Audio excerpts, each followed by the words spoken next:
What's up, everybody? It's Mr. Punch here. I challenged you to ask your beer questions to the pros at Cigar City Brewing down in Tampa, Florida. Today, we're gonna have them answered. Let's begin. When experimenting with a new brew, is the process of making the beer more of an art or a science? I think it's a blend of both. I think when you're coming up with the idea initially, you're trying to tie in that nostalgic kind of romantic side of brewing as far as the flavors you kind of want. Maybe brings you to a memory you once had where you're drinking it. So to get the concept that way. But then to actually execute it is mostly science, where dialing in the recipe and extracting those flavors you want to come out. That's all on the technical side there. There have been a lot of beers recently with fruit-forward flavors. Do you see this tropical trend slowing down anytime soon? I think a lot of breweries, you'll see more kind of blending the culinary side into beer. And that's where you get a lot of these kind of fruit-forward beers with actual fruit puree and stuff. A lot of the raw ingredients, especially hops, also contribute some fruity tropical notes. So I think that's more where the trend is going. Playing with different yeast strains that unlock these fruit components in the hops and kind of blend well.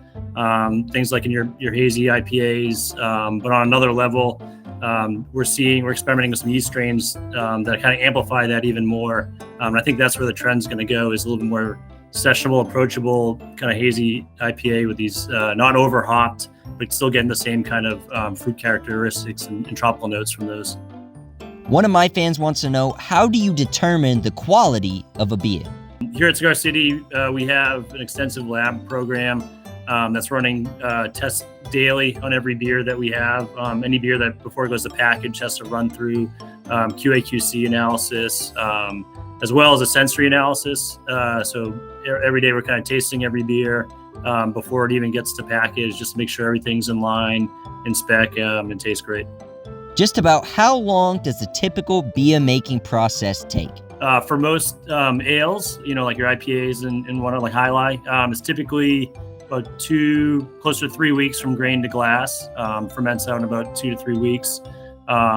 So that, as far as that goes, any of the lagers we're doing are obviously lagering for a much longer time, closer to almost like 2 months, just to get everything to kind of fall out and clarify. And then any of the barrel aged beers that we're doing, from putting into barrels, it's about a year plus in barrels to kind of draw that spirit character out of the barrel. Do certain styles of beer have a longer shelf life than others? So yeah, oxygen is one of the biggest enemies to shelf stability. So any beer with high oxygen levels won't last as long.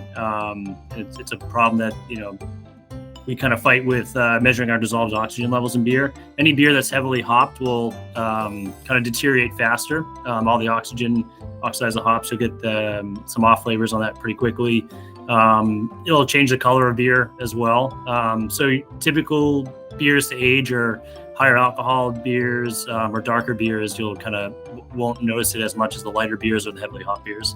And that's it for today, folks. Thank you so much to Mark, the true expert at Cigar City Brewing in Tampa, answering all of your questions so you can brew like a pro.